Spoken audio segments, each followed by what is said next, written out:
तृणमूल कांग्रेस ने एसआईआर प्रक्रिया को लेकर चुनाव आयोग पर सीधा हमला बोला है। अभिषेक बैनर्जी का आरोप है कि लाखों मतदाताओं को संदेह के दायरे में डाल दिया गया, लेकिन जवाब देने से आयोग बच रहा है।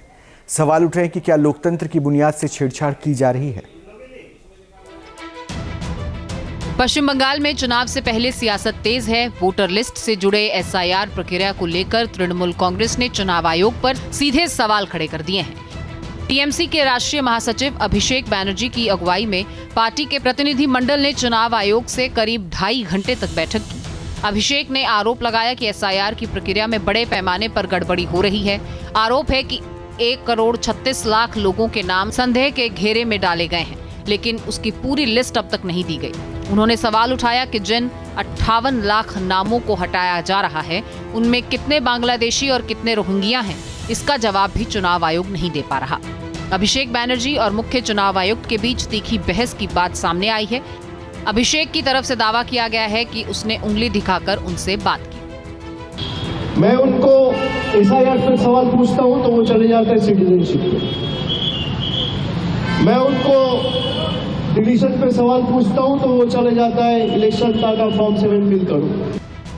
अब बीजेपी ने टीएमसी के दावों को खारिज किया तो वहीं कांग्रेस ने टीएमसी पर वोट डकैती करने का आरोप लगाया है। एसआईआर इलेक्शन कमीशन का काम है। इलेक्शन कमीशन हर बार एक गैप के अंतराल के बाद एसआईआर कराती है। उसका मूल उद्देश्य है वोटर लिस्ट निर्भूल करना, यानी त्रुटि मुक्त वोटर लिस्ट बनाना। तो इलेक्शन कमीशन वो कर रही है। जितने बीएलओ और बीएलओ के मतलब 90 to 95% सरकार की सारे कर्मचारियां हैं। उनका हिम्मत है कि ममता बनर्जी उनके पार्टी के खिलाफ कुछ करने की नहीं है।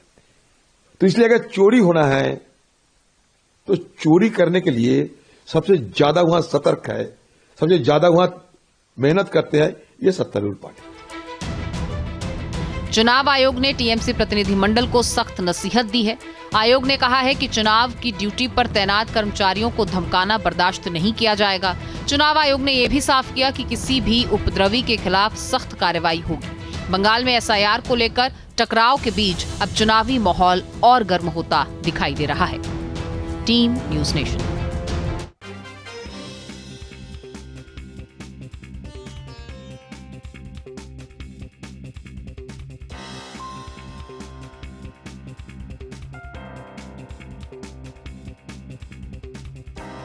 आपके मोबाइल पर तुरंत आएगी ब्रेकिंग न्यूज।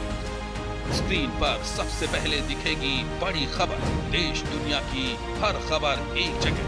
अब आपके मोबाइल पर तुरंत फटाफट इंस्टॉल कीजिए न्यूज़ नेशन ऐप और रखिए खुद को अपडेट।